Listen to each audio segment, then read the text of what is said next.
உலக மக்கள் அனைவருக்கும் வணக்கம். இப்போது நாம் இல்வாழ்க்கை தொடர்புடைய இடங்கள் எவை என்றும், இல்வாழ்க்கை தொடர்புடைய கிரகங்கள் எவை, அவை எவ்வாறு இருக்க வேண்டும் என்பதைப் பற்றியும் இந்த வீடியோவில் காண்போம். இல்வாழ்க்கை தொடர்புடைய இடங்களாக லக்னத்திலிருந்து 2ஆம் இடம், 4ஆம் இடம், 7ஆம் இடம், 8ஆம் இடம், 12ஆம் இடம் சொல்லப்பட்டிருக்கிறது. 2ஆம் இடம் என்பது குடும்பஸ்தானம்.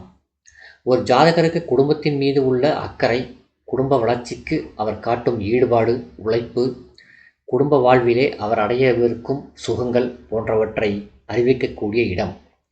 அடுத்து 4ஆம் இடம் என்பது சுகஸ்தானம். வாகனம், சொத்து, கல்வி அறிவு, வீடு, தாயார் போன்றவற்றை பற்றி தெரிவிக்கக்கூடிய சுபஸ்தானம். 7ஆம் இடம் என்பது கலத்திரஸ்தானம்.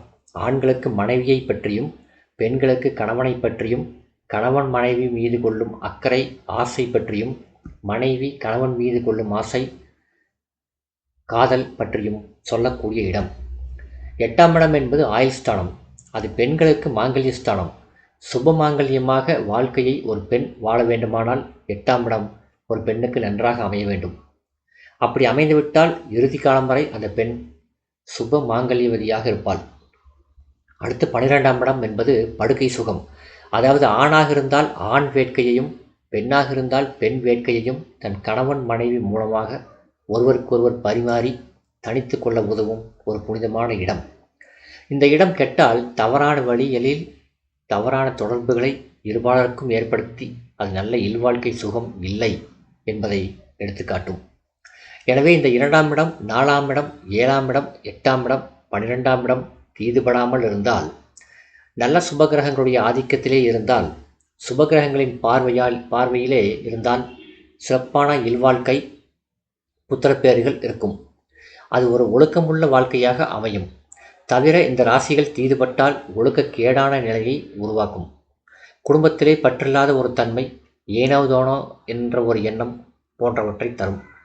சுகத்தை 4ஆம் இடம் தெரிவிக்கிறது. பெண்ணின் கற்பு நிலையை பற்றி 4ஆம் இடம் தெரிவிக்கிறது. ஆணின் ஒழுக்க நிலையை 4ஆம் இடம் தெரிவிக்கிறது. ஒரு ஜாதகத்தில் 4ஆம் இடம் கெட்டால் ஒழுக்கக்கேடுகள் இருக்கும். அது ஆண் பெண் என்ற வேறுபாடு இல்லை. அடுத்து 7ஆம் இடம் சுபகிரகங்களின் கட்டுப்பாட்டில் இருந்து சுபகிரகங்களால் பார்க்கப்பட்டு சுபகிரகங்கள் அமர்ந்து சிறப்புற அமைய பெற்றால் எல்லையற்ற இன்பம் மிகுந்த ஒரு இல்வாழ்க்கையை தரும். அவ்வாறான ஒரு புனிதமான இல்வாழ்க்கைதான் ஏற்றமான ஒரு வாழ்க்கையை உருவாக்கி தரும். தீது இல்லாத, ஒழுக்கக்கேடு இல்லாத ஒரு வாழ்க்கையை கணவன் மனைவிக்கு தந்து ஒரு நல்ல குடும்பம் என்ற ஒரு பெயரையும் நல்ல வளர்ச்சியையும் தரும்.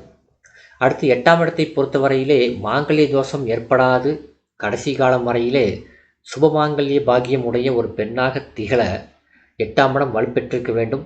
அவ்வாறு தீதுபட்டால் இளம் வயதிலேயே கணவனை இழக்கக்கூடிய ஒரு அவல நிலையையும், அதனால் சுப நிகழ்ச்சிகளில் உறவினர்களால் ஒதுக்கப்படக்கூடிய ஒரு நிலையையும் தரும். அது மன வருத்தத்தை மட்டுமின்றி தனது வாழ்க்கையையும் பாதிக்கக்கூடிய ஒரு அமைப்பாக மாறும்.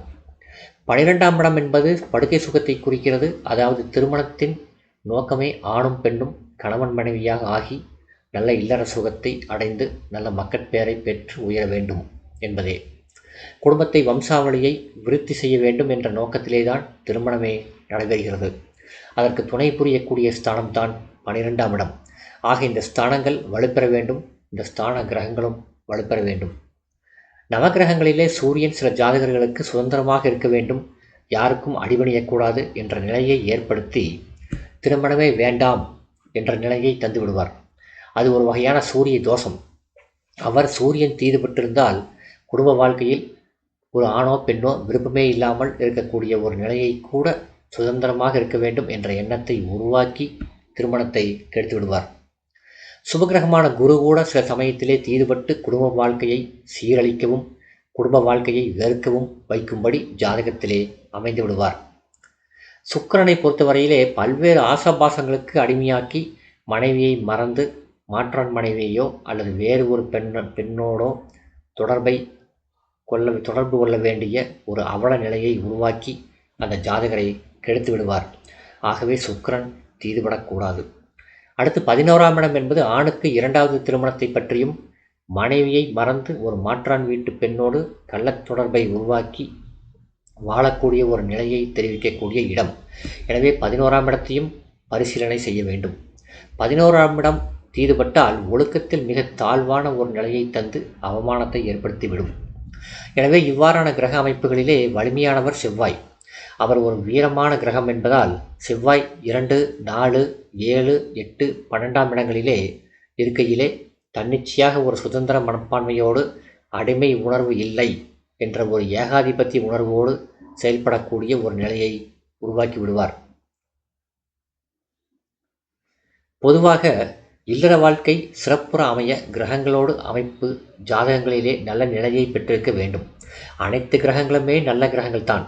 சுப கிரகங்கள் என்று சொல்லக்கூடிய குரு, சுக்கிரன், வளர்பிறை சந்திரன் கூட சமயத்திலே தீயவர்களாக மாறி ஜாதகர்களுக்கு துன்பங்களை தரக்கூடிய ஒரு அமைப்பை பெற்று விடுவார்கள்.